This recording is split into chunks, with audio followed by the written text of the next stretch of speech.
All right, I think it works. We didn't get nope, no error message on this one, so that's good. I wonder what's going on with that.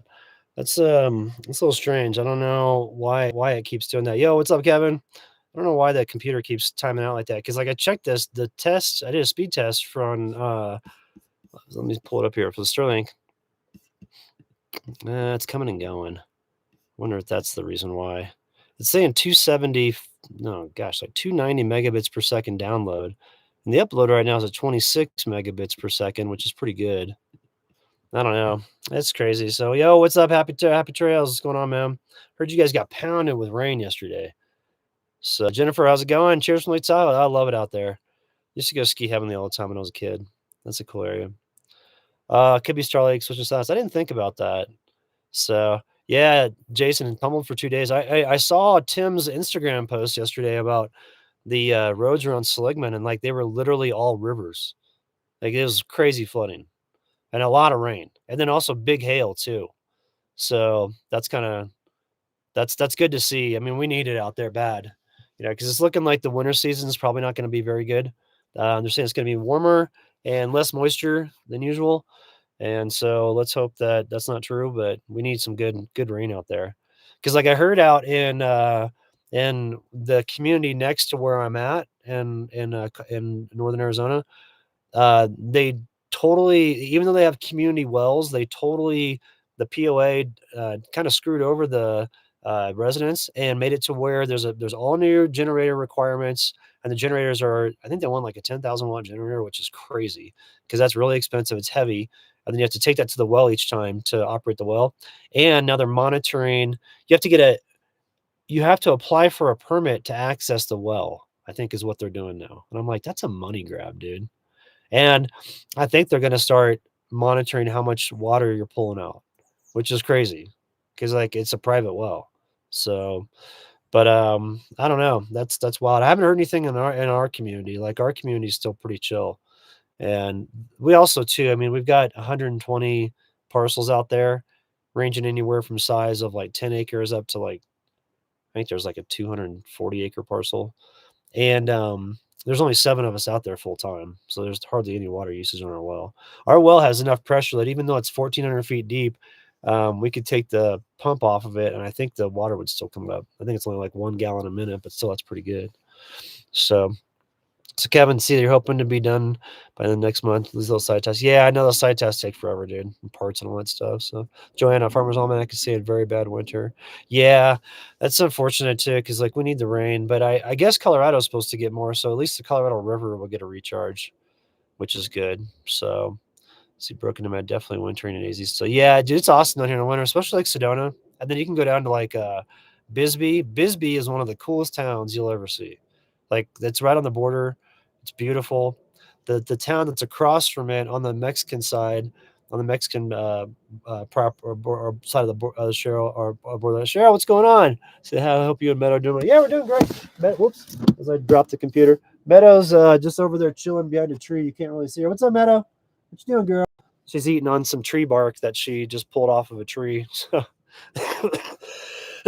she's keeping busy. But I got a little bit of a flu bug hitting me right now, so I'm really kind of dragging at the moment. But it's all good. So let's see here. Um, Dad and I have heard haven't heard anything weird coming, Brian. Yeah, James. So check in on that because my buddy Chad was telling me about it, and he said that there was all new stuff going down.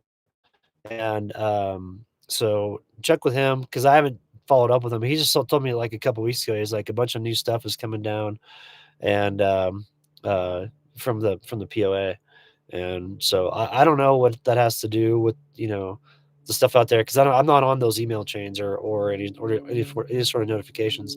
Our stuff out in our area stayed the same. Like we just went and yeah, the chat of Chad and Lisa. So that's just ask them about what's going on and they'll let you know. So Vicky, yeah, I'm back. I don't know what's going on with the computer. It's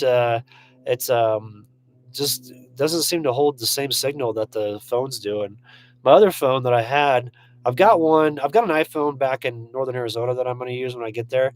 But the current one that I have, I dropped it in the water too many times and it's fried, so it doesn't work. So Let's see, Brennan. I'm probably not going to take the Bighorn 3 because it's toast. It's just to the point to where it's just completely, it doesn't even work anymore. Like the zippers are all screwed, and it's got so many pinholes in the tent that you got to run your stove. I got to run the stove constantly. It's just years of using it, setting it up and breaking it down all the time. So I'll either look for another one of those because sometimes you can find them for sale at like different sort of sporting goods places, like they still have them in stock, or I may go with a different type of tent. I'm talking with a company right now, so we'll see. But I'm going to do a slide out extension for the Tune Camper, and the goal with that is to, let's see, I'll show you here. Um,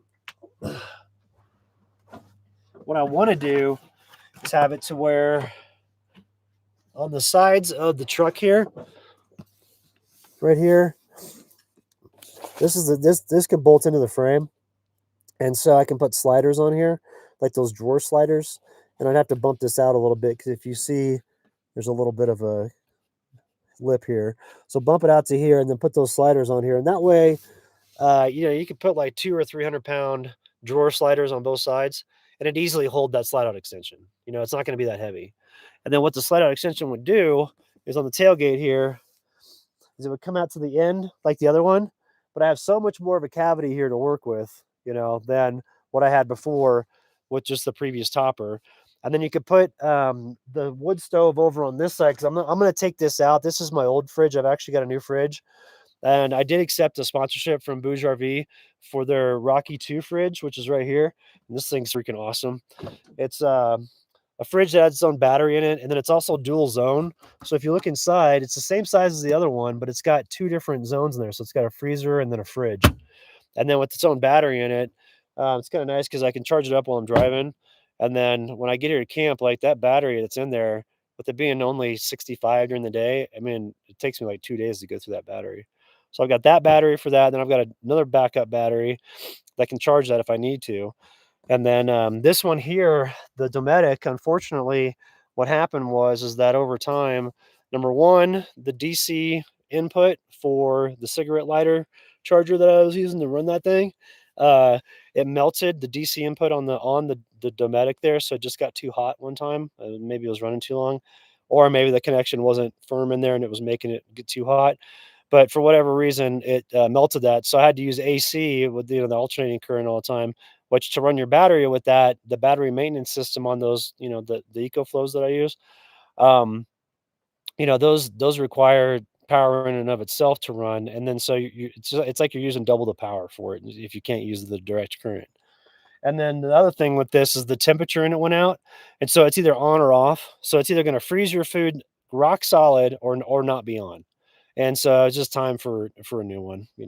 And I just so happened to where Booge hit me up at that time. Booge RV, they're like, "Hey, don't know if you'd be interested in this, but we'd love to send you that fridge and work with you on some stuff." I was like, "Oh, that's good timing." I was like, "Let me check it out." And the thing about the Dometic is they're so freaking expensive.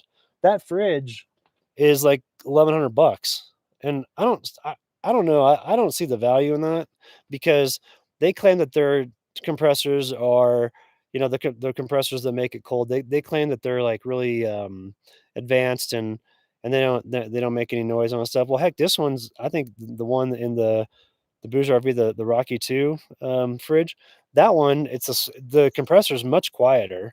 I don't even hear it going, and then it seems to run on it just seems more efficient because like it doesn't hardly even run at all. It doesn't use any power. And with having dual zone, that's way better because then you can keep some stuff. If you want to, you can take the middle partition out and make it one zone. But with two zone, you can put your frozen stuff in one side and the stuff in the other. So let's see.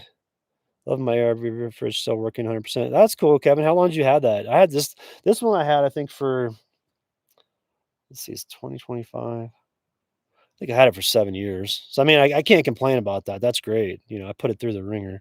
But it's also one thing I really like about this one is the kind of the construction of it is just really, really, really solid. So it doesn't rattle at all.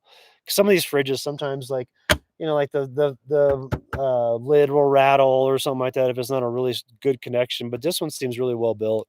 So we'll see what is after 7 years how it stacks up. But for right now, that's pretty good. and it's half the price, that's kind of nice because I don't know, the stuff from that was made in China a long time ago, it wasn't very good, but now they're starting to catch up. Like with the diesel heater, for example. They improved it to where somehow that clicking noise with the fuel pump isn't there anymore. And then they also are now incorporating the thermostat, which that was the biggest problem with them. They were either on or off. They didn't have the thermostat in them like the Wabastos and stuff like that. But now that they're putting the thermostat on the keychain and then making it to where you can program a heat range, it's kind of like a thermostat. It's like, okay, we'll keep it within this range, and it kicks on and off during that time. So that's pretty awesome. It also seems to be using less fuel than the other one that I used, the previous one. So, see, Cheryl, yeah, I'm gonna head back to Arizona probably in well, there's that meetup in Idaho next week, and so as long as I'm feeling good, I've got the flu real bad right now. But as long as I'm feeling good, I'm gonna head out to that. That's being put on by Larry from Work Less, Enjoy Life More, and go out there and kick it with him. And I think like Kenny of All Trades is coming, and some other folks like that, like Runaway Parents and stuff like that, other channels. And so it'd be cool to go hang with all them and say what's up. And then, oh, I think Nat Moran's coming, so like that whole crowd's gonna be there. And then after then I'll go back to Arizona and then spend the entire month of October building out my truck. Like I'm at the fridge now. I'm trying to decide what I want to do for the stove in here because there is a new stove that is out on the market. I guess it's been out for like a year. And Camp Lux used to make these stoves that were portable and they were pretty small. Now it's like a little 3 burner stove, but the burners were real small on them. And then it had an oven in it. Well, there's a new one out now that has the oven in it, but then it's got 2 burners up top. So it's a little bit more room to work with, you know, when you're cooking. And I was thinking about putting that right over here because it's only about this tall. And then the range, pops up, and then you can put it down so you could have like a table or something like that after if you're not using it. And as long as you vent it, because the thing with those is they're run off propane, and propane is a gas that's heavier than air. So it can, like, if you got a propane leak in your house, it starts on the bottom and then works its way up. And then once it gets its way up to the stove, that's when it lights all the propane and your place blows up. Well, as long as you can vent them, you're good. And I've got a vent on the lower side of that bed where I could just open that up while I'm using the stove. So if any propane was leaking, it could go out that vent, and then we wouldn't have to worry about any sort of, propane issues. And so I'm thinking that's probably what I'll do. Either put that uh, either here or back over here somewhere, and then have the bench seat where I'm sitting, and then have the battery tucked in just right here underneath the little area. And then I'm thinking about over on this side right here. This is where my diesel heater comes in. You can actually see it right there. You can see the heat duct coming in here. And this whole cavity behind here is completely wide open. It's just a cavity that's easy to access through the wheel well and all that stuff. And there's a little like metal plate that you can put that can prevent any rocks from flying up in there. So if you want to mount things underneath there, you can. Well, I'm going to mount the diesel heater there, and then just have it to where I'll probably make a little bit of an intake right here to where I can put a little bit of a gas opening, and then just be real careful with the diesel when I put it in there. And that way, you get diesel heater out of the way. And I want to set it up when I get to camp, because the main thing that I want to do with my build out is make it to where when I get to camp, I just pop the top and I'm pretty much set up, other than like, setting up my stove or something like that. So that's the whole goal with it. Make it convenient, because like it's so nice to have all the extra room to sleep in here. And I mean, having this huge bed is just a dream, having that much room, which is awesome. And so as long as I can get this area dialed in, to make it quick to go to camp and quick to get out and stuff like that, that's what I want. And then I'll be set up. So it's gonna be a couple renditions of putting it all together. But once I get it dialed, it'll be great. And then I'm gonna continue using the old vintage license plates like what I have here for different stuff around here, because I got a ton of them back in my place. So all right, let's say what's up to some comments here. So, oh, we got a new member, Traveling Ham. Thank you for doing that. The Fly Fishing Crew member. Sweet, thanks. Yeah, I started putting memberships up on my channel, so just in case if people would like to support the channel that way, there's a membership option now. I noticed a lot of other channels have them too. So, all right, let's see. ARB is the name of the fridge. Okay, cool. Weather looks nice. Where you at? The temps. Hey, Mike. So right now, you should look at Meadow. She's fixated on something over there. Oh, okay, you're good. She's good. She looked back. It's probably about 50 right now, and so probably not the best idea for me to having a cold being in a t-shirt at 50. But there's no wind and it's sunny. Sun's just coming over the mountain here, so it's real nice. And then temperatures last night, it got down to 36, but it was nice and warm in here. I mean, the diesel heater is great, and it's nice having the little thermometer, because that's what this is here. So the thermometer is what helps me, keep the temperature within a certain range. And so it's keeping it real comfy in here. And I really like it. So Mike Tennyson, what's up, man? How things going up in Alaska? Is a little Bambino on the way? What do y'all do? So let's see, mobile tech traveling ham. Are you a ham radio operator? Oh yeah, traveling ham. I was wondering that too. Because I've got a little handheld ham radio. I need to learn how to use it, especially with these crazy times we live in. You never know when things are just going to completely blow up, it seems. But Meadow, let's come over there and get you off that tree. She's tangled up with the tree line right now, so let's walk over and say what's up to Meadow. She's kind of she's been doing really good. I think the thing with us is, when we were in Arizona, when it started to get all hot, we're spending too much time inside and just sitting there next to the air conditioning, because you couldn't really do much outside. And that's what she was getting really kind of to the point where it was, like, hard to deal with her, and I think it was just because she was bored. Now that we're out here doing this all day long and, like, running around the backcountry, she's great to work with, and she's even good with other people now too. Like, we were at this gas station, and people were coming up and petting her, and she was just having the time of her life. So I'm really excited to check that out, or really excited for that development. So 8 weeks. Oh, man, that's awesome. Yeah, send me some pictures on Instagram, Mike. I'll check that out. That's cool. Sports can do Cash App. Oh yeah, that's a good idea, Joanna. I didn't think about that. With YouTube, they do take a lot of the portion. I think they take like 40%. And so I'll do that. I'll put Cash App. I'll do a video, like in the video descriptions going forward. I'll be like, hey, to support the channel directly, here's Cash App, and go from there. I'll have to log on and see what my account is. I haven't used that forever. I don't know which email address I have with that. So what's up, Meadow? She's over here. She's kind of tied up in the trees. What you looking at over here? What's over here? Looking over something this way, maybe? What you thinking? Let's get you on this off this tree here. Hang on. There we go, Pumpkin. What are you thinking, huh? Having fun? I know. You're just a good girl.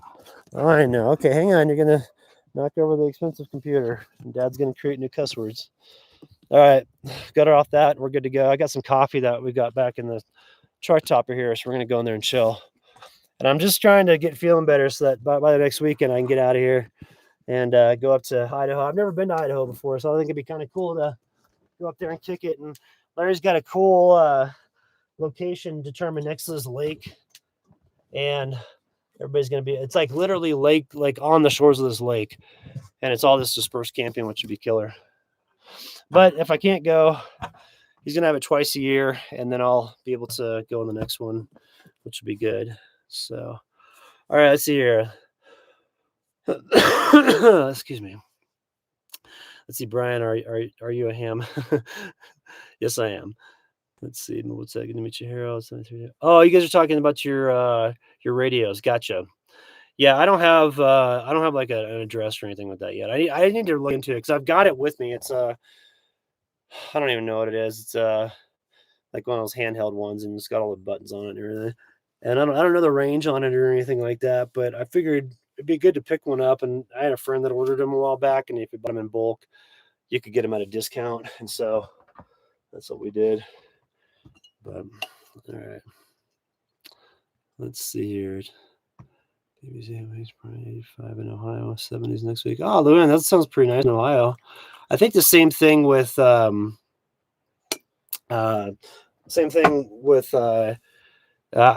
Arizona. I think this week it was still a few days in the 80s, and then after that it's all 70s after that. So it's gonna be really nice when I get back. I'm really excited for that. So, all right, let's see. Any experience with overlandish tents, David? No, I never really used a lot of those. I did use the overlanding tarps, that would go out the back of your vehicles, but I never really used the tents, like any sort of rooftop tent or side tent or anything like that.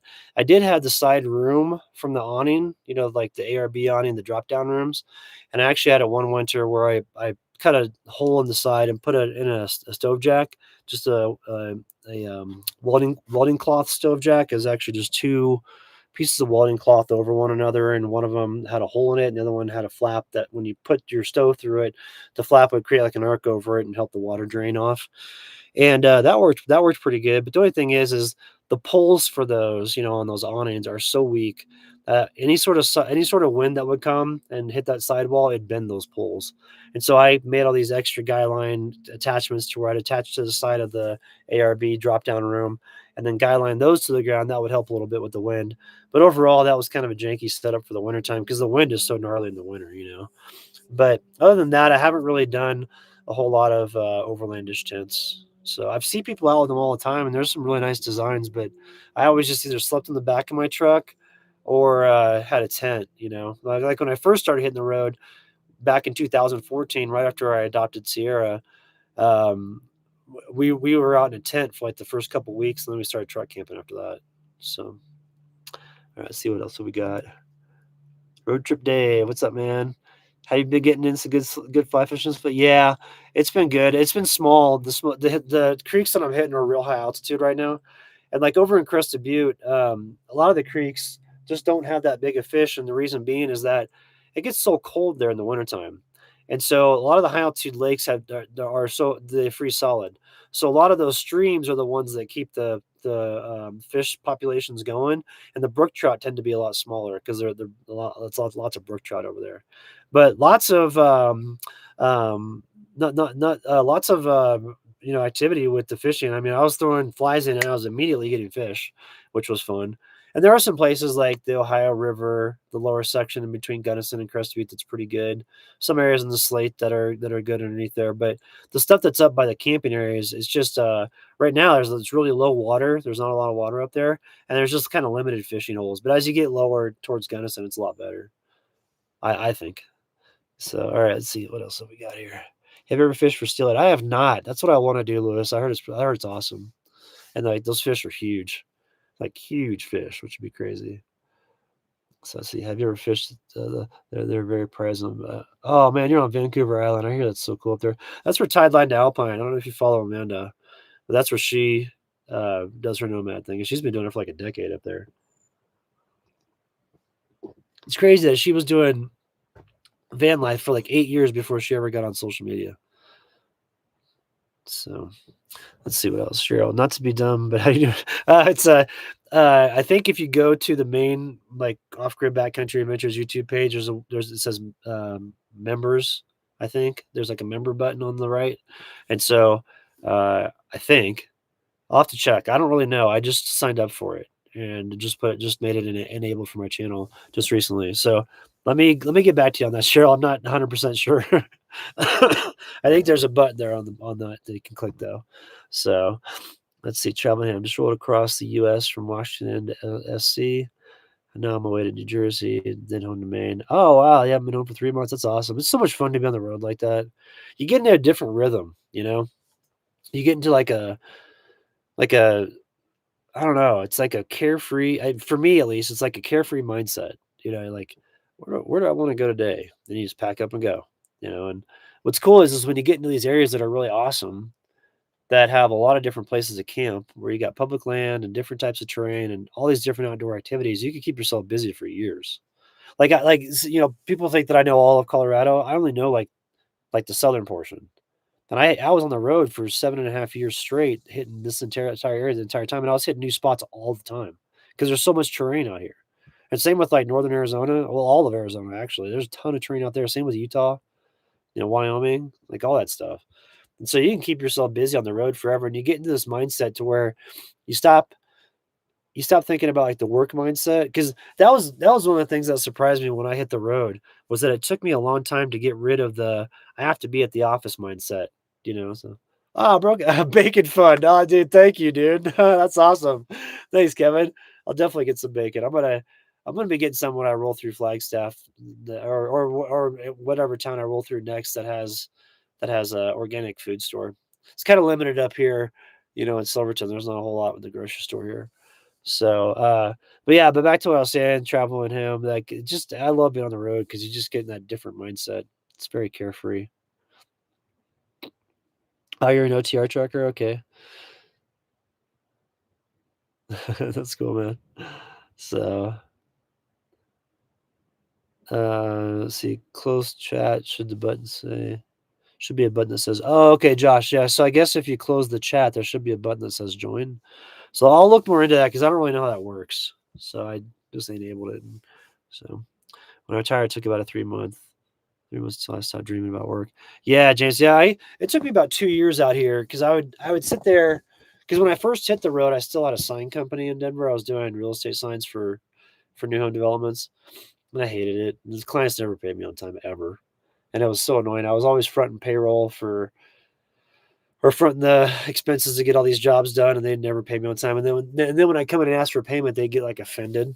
I'd be like, I don't know what to tell you people. I'm not going to do this in my life. That's why I hit the road. That and just other things with the corporate world. I just realized I was like, I'll never get to the point that I want to be doing this. Having this sort of schedule. Like I want to be out here doing this sort of stuff. And luckily, with YouTube working out and just everything kind of falling into place, I was able to get that land and everything else. And so I feel like I've got it all set up to be able to do this for the rest of my life. And I love it. I mean, even with the censorship that I've uh, experienced on the channel, that was hard going through that. I mean, it was really tough, but I've figured out workarounds, and I can still keep trucking. So as long as I can keep going, that's all I care about. I mean, yeah, it'd be nice to make $1 trillion a year, but I don't really need it. So let's see. I expect a bacon burrito. Bacon appearance looks better. You got it, dude. We'll definitely do that. James, it needed a big life change. Yeah, I think so. I think that it was, you know, uh, I mean, the thing was, is I never had any problem making money in the corporate world. I just didn't like doing it. And I think one of the things is being in sales is that I felt like a legit sellout because I didn't really believe in any of the stuff that I was selling. I was like, this is just like that's marketing stuff. It's okay. It's online marketing and it's different online media and stuff like that. And I just was like, I just didn't. It wasn't the right. It just long story short, it just wasn't the right fit. Doing this is way more what I should have done. I should have just done this right out of the gate. Oh, that was a big gunshot. That was a big surprise. It's not. It's archery season. It's not rifle season yet. So unless somebody's out doing target practice, but I just decided I was like, man, well, back to what I was saying about my first week out in the corporate world. I was like, dude, I've been had. This is a joke. I was like, this is not what I thought it would be at all. It's just like sitting around an office, making cold calls, like starting out in sales and stuff like that. I'm like, this sucks. And I remember like going out that weekend because I was living in Denver and I was up in the mountains. I'm like, how can I do this full time? And that was when I was like, let's see, that was like 1998. And it took me that long to get out, you know? So it's been a long process, but I'm really glad that I did it because I look at what's going on now, and I've said this before on other live streams, but I feel like I'm like outside of the glass ball looking in on society because I'm out here all the time, and like I'm not around the cities, and I'm not around the pressure cooker environments of the corporate world or anything like that. And I'm really thankful for that, and I hope that maybe by living this way, I could provide somewhat of a not a blueprint, but maybe just a rough guide of how to obtain like your ideal life of happiness, or whatever you want to call it. Because I can tell you that like looking back on my 19-year corporate career, I don't have like any days that stand out to be like, oh man, I remember that day. That day was awesome. I mean, there were times like milestones in my career that I'd hit that were like, kind of a big deal. And it wasn't like it was all bad or anything like that, and it was super negative, but it didn't speak to my soul like this does. Like every day you could ask me like, "Hey, what'd you do in 2015?" I could tell you like day by day. Not probably not day by day, but I could give you a rough estimate. This is what we did in October, this is what we did in November. I remember all of it. I mean, it's so much fun and living like this. And I never thought my life would be this good. So I got to thank all y'all for tuning in because that's what makes it happen. Let's see, Tim, no, I'm not done any hunting yet. I've got things set up at my place to where I could potentially get into it. I decided to not go ahead with the big, deep freezer that I was gonna get because it wasn't 12 volt, it was, alternating current. And I thought over the long run, I thought, yeah, it'd be better if I had the 12 volt, you know? So I opted to not get that, but I've got the space for it in my shipping container because the shipping container, half of it's my gym, and the other half is just kind of holding stuff right now, but it's things that I'm going to organize once I get back and put shelves in there and it's going to get up off the ground. So I have the space to like, have a deep freezer and where I can store meat and things like that, which is what I ultimately want to do. But I also realized that once I got close to those chickens getting mature and me building the other chicken coop and I started building it, I'm like, I don't feel like being settled down. I don't feel like settling down yet. Like, I don't want to do this yet. And things were improving, like the gas prices were coming down. That was a big thing too, is during, the previous administration, gas prices were a lot. So being a nomad was a lot more expensive. They've come down considerably. It's about $2 a gallon that I'm experiencing less than what I was, $2 a gallon less than what I was experiencing before. So on a tank of gas, that's $40. That's $42 for a Tacoma. It's 21 gallons in a Tacoma tank. So, you think that stacks up after a while. So having the savings with it's nice. I thought getting back on the road right now is good. Just kind of seeing what's going on. And plus too with the camper, I mean, it's made it so much more comfortable. And it's something where the problem I was having before when I was so sick when I had that parasite and Sierra had cancer, it's like we couldn't get comfortable in the truck topper. It was too small. And so that's where I got that land in Northern Arizona, got the camper, got it to where we had a bigger space to kind of recoup. And it took me a long time to get back on track. It took like 2 years for my body to kind of reset. And unfortunately, Sierra passed with her cancer. We were able to keep it at bay for a long time with the natural homeopath stuff, but it ultimately got her. Because like once they say once dogs get lung cancer, it's dang near impossible to get it out. And so and she had a real aggressive type of cancer. Like all the doctors were saying, they're like, we have no idea how she's in such great shape. Here it is 2.5 years past when we thought she'd be gone, and she's still running around hiking with you every day. And I was like, well, it's great diet and lots of love and lots of good nutrition for her and all that stuff. And we were also using Panic or C at the time, but that's kind of at the time they didn't have a dosing schedule for it, for dogs. So it was a shot in the dark, and so I obviously didn't hit the mark with it. But, you know, it's all good. I got better, and now I'm back on the road, and I'm loving it, and Meadow's having a great time. I mean, she really likes being out here, and she's very much a nature dog, and with her being a Belgian Malinois Shepherd mix, I mean, she's got energy for days, so she can definitely crush it on trails forever, so alright, let's see. Mesa Lands, Yeti, howdy from New Mexico. Oh, man, I love New Mexico. Yeah, yeah. Oh, you've also got a head and chest cold? Yeah. Maybe it's just that time of year with the weather changing. Like I had one of my windows open. It was that one right there the other night. And it got real cold. It got down to 27 at camp and then on. And I just slept all night because I was really tired because I've got this cold that's just been kicking my butt. And woke up and the throat was like raging after that. Because before that it was just kind of sniffles, but man, it's went into full force after that night, and I've had, like, crazy coughing and all that stuff on top of it, so I'm hoping that it passes soon because I wanna go up to that meetup in Idaho next weekend. So,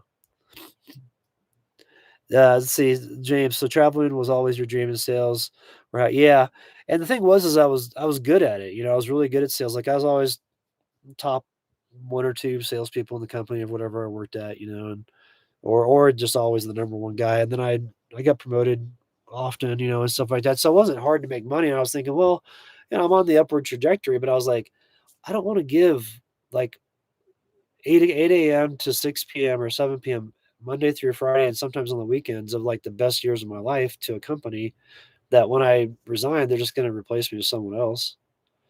If I'm gonna invest in my future, I'm gonna invest in my future, I'm gonna build something that I have, that I own. And that's why I tried to do it with a company, like with the sign company in the same industry. But I was like, this is a joke because they don't even pay their clients on time, and I'm constantly trying to manage cash flow, and it's just a nightmare. And then you got to get short money loans to make payroll, and they get caught up, and then you have to pay the interest on that, and you lose the profit margin, and it's just a joke. And so I was just like, no, I'm gonna make a change. Then on top of it too, during that time, I got addicted to benzodiazepines, to Xanax. And I'd never been one that had been anything like that. Never problems with alcohol or anything like that. And I tell you what, those things are a devil. I mean, you don't ever want to get on those because hardly anybody ever gets off.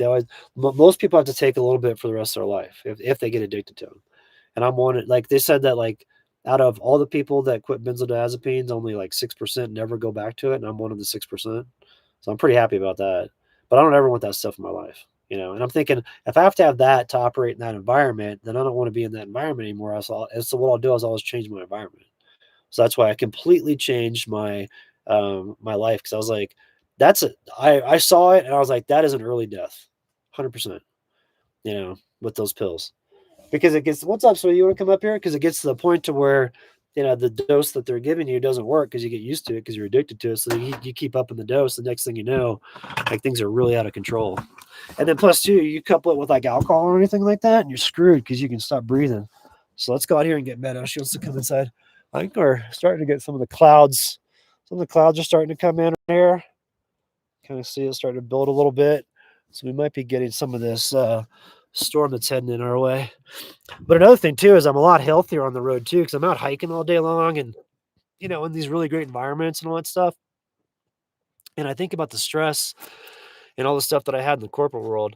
And living this way is much easier to deal with problems, especially having an environment like this. Like if I'm presented with a problem and I'm out here in this environment, it's much easier to process the problem and work through the solution than it is, in a stressful environment in the city. And in my opinion, the only thing is like you got to make sure your living space is set up in order to be able to enjoy your experience on the road. Because if you're out here just having a suffer fest all day long, you're not going to like it. What you doing? Are you down here playing with this stuff? Huh? You getting this? Is that what you're doing? You just being a little monster, aren't you? You just tore that aspen tree apart, pumpkin. I know. Doesn't she look like Sierra now? And when I first got her whole face was black and all that stuff, and now she's come around to where her coat really lightened up a little bit. I love her markings too. I think she's got the most beautiful markings on her. What do you think, Meadow? You having fun out here, sweetie? What I like about her is like she will keep herself busy with stuff like this, like chewing on things, and so I can get stuff done around camp. Whereas at the house, she just wants me to play, or not the house, but I guess the camper in northern Arizona. She wants to just play with me constantly. So if I'm trying to get stuff done on the computer, she's constantly jumping on me and all that stuff, and it's hard to get videos done. So let's see. Let's catch up on some comments here. We had the Blue Yeti multicolor and portable fridge freezer. Yeah, it's nice to add those, James. See, I want to make me a hot tub like you made. Oh yeah, Mesa Lands Yeti. It's those are awesome. Those hot tubs are great. That's the one thing I've been thinking about when I've been on the road. I'm like, man, the only thing that I've really been missing is that hot tub because it's so nice to have that. And I don't know if you guys saw here, hang on a second. Let me dust this off. This looks like it's got some stuff on it. I don't know if you saw the videos from over in Jasper, but my friends Kevin and Jerry that made that they have like one that's really well insulated, the hot tub, and they've got it to where at night they can have that thing going, and it takes so much less wood than what mine does because they got like probably about 3 or 4 inches of insulation all the way around the edge of the hot tub, and then they have a foam insulation top for it that fits in and it fits in real snug and it's insulated so well that if you get up to like 104 at night, you can wake up in the morning after 7 or 8 hours and it's still 100.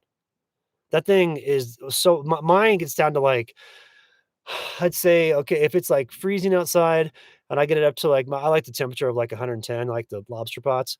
So I get it to like 110 in the morning time when I get up it'll be like 75 or 80. So it's like one load of wood in the fire pit and we're back up to temp. But what's nice about Jerry and Kevin's setup is that literally in the middle of the night, if you want to go soak, you don't have to put any wood in there. You just go out and soak real quick and come back. So, if you wake up in the middle of the night, like sometimes I do, if I have a long day at the property and, say my joints are kind of hurting or something like that, or my muscles are sore, I might wake up in the middle of the night when I roll over, and something kind of a pain will hit or whatever, and then I'll go and hit the hot tub again. But it'd be nice if I have enough insulation around that to where I could do, just go out there, jump in it, and boom, it's hot right away. So check his out. He's got a good one. So it's just cold, it would definitely help. Yeah. Well, that's one thing I've noticed is that, when I'm out there in Northern Arizona, as soon as I start feeling like I got a cold or something like that, I'll hit that hot tub at night and I'll put a bunch of essential oils in it, and then I'll drink tea and stuff like that, and boom, the next day I feel like 100%. Like those essential oils and the Epsom salts and stuff like that, and the magnesium, I mean, you just feel like $1,000,000. You wake up the next day, you're like, "Dude, I have no, like, kinks in my muscles, no nothing." So, alright, so Joanna, alcohol, spirits, now we get to decide which one takes the longer. Yeah. I agree, Joanna. You never know, the some people, man, alcohol is such a weird thing because, like, with other stuff, like say you're around like somebody who smokes too much pot, okay, just hide your cookies, you're fine. But around alcohol, you never know what you're gonna get with people. Some people can be cool, lovey-dovey, and other people can be a nightmare. Like I've been kind of going down this rabbit hole recently online on YouTube about like these traffic stops. Like I don't know if you guys watch Frank Sloop from the Pinal County Sheriff's Office in Arizona, but he's got the channel, it's called Fridays with Frank, where, he's got all these traffic stops, and then all the ones with alcohol, these people act crazy, like, out of their minds. Like, some people are cool, and next thing you know, they're fighting the cops and stuff like that. It's like, man. So, alcohol is definitely that's a that's a wild card. So, hey, what's up, Dolores? How you doing? It's awesome that y'all are still camping. Yeah, we're having a good time out here. It's been great. And this campsite's ideal. Like, if you look around here, we've got so many nice aspen trees. They're starting to change color, and you can kinda see across the canyon over there too, where they're changing color on that vein over there. So it's gonna be really great getting some video over in this area, and I love this spot. I used to come here all the time with Sierra. We come out here and chill, and, this was one of the spots that before Starlink, hang on a second, Meadow's doing something. I wanna make sure she's alright. Oh, she's alright, she's just running. So what she's doing is she's keeping herself busy just by running around camp over there and just playing with the aspen. "What's up, girl? What you doing?" Um, but this is one of the sites that's pretty far into the forest over here, and it's got cell service, and it's one of the only sites in the area that has cell service. So all that time when I was out running around, with Sierra, we'd find these spots because the way I would find 4x4 trails is I would look on Google Maps or I get a motor vehicle use map from the Forest Service or Bureau of Land Management office, and then I just go drive trails. Because most of the times you can't see the campsites from satellite because, they're covered in trees or whatever. And so, all right, Kevin, hey man, you take care. So anyway, so I drive these trails. That's all we do for like 7.5 years. Get up in the morning, pack up the truck, drive around, find another campsite, camp there, and keep going. And so I found all these spots throughout the forest in the middle of nowhere where you get like a sliver of cell service. Because before Starlink, I used that Central American data card on AT&T, which is unlimited for the North American network. So that's kind of a hack. If you want unlimited Wi-Fi at your house, but you don't want to pay for Starlink, whatever like that, you can get a Central American AT&T data card shipped to you. Probably you can probably even get it on Amazon. Just make sure it's activated. They're like $60 a month, and then you've got unlimited cellular wireless at your house. So I've been using the All Trails app for dispersed camping. Yeah, that's a good one. That's good. Onyx is good. Uh, I haven't used the one from Garmin. They have that Garmin one that's supposedly got all the um, dispersed camping on it. And it doesn't have all the dispersed camping. It has some, but not all. So let's see. JC, what's going on? How you doing? So let's see, James. Let's see, 30 years working in the cops taught me that dealing with people on alcohol, PCP, and meth were the worst. Yeah. Yeah, they just get violent or something. It's crazy. The people on marijuana were just slow. Yeah, you got like I said, just hide your cookies and you're good. All right, everybody. My chest is starting to bother me, so we're gonna log off. But I do have a new video for today, which will go up to in the afternoon. And then I was thinking about going forward. A lot of channels will say the days that they post and what time they post. And I was thinking I'll probably do that going forward, like maybe do like a Wednesday, Saturday, or Wednesday, Sunday posting, and then maybe a live stream or two during the week. But make it consistent. That way you guys know when I'm posting because like the algorithm, doesn't do me any favors, especially after the shadow ban that I got slapped with back in 2022. And since then, it's just been a nightmare to try to get the channel back up and running because it kills your momentum, so you don't show up in the algorithm anymore, so you don't get any new people checking out your channel or anything like that. And so that's why the channel's been stuck for, 258,000 subs for a while. But, I'm thinking if I at least tell everybody, like, "Okay, I post at this time and, on these days," that way when a new video is up, it may help with the traction and kinda restart the channel, so we'll see. But anyway, thanks everybody for tuning in. I appreciate the support. I'm gonna go ahead and grab this little monster down over there, and we're gonna go for a little walk around camp here, and then I'm gonna go lay down for a bit, see if I can kick this cold. So, but like I said, we'll have a new video up later today, so look for that, and then we'll see you in the next live stream. So thanks for tuning in. Have a great Saturday, and we'll see you all in the next one.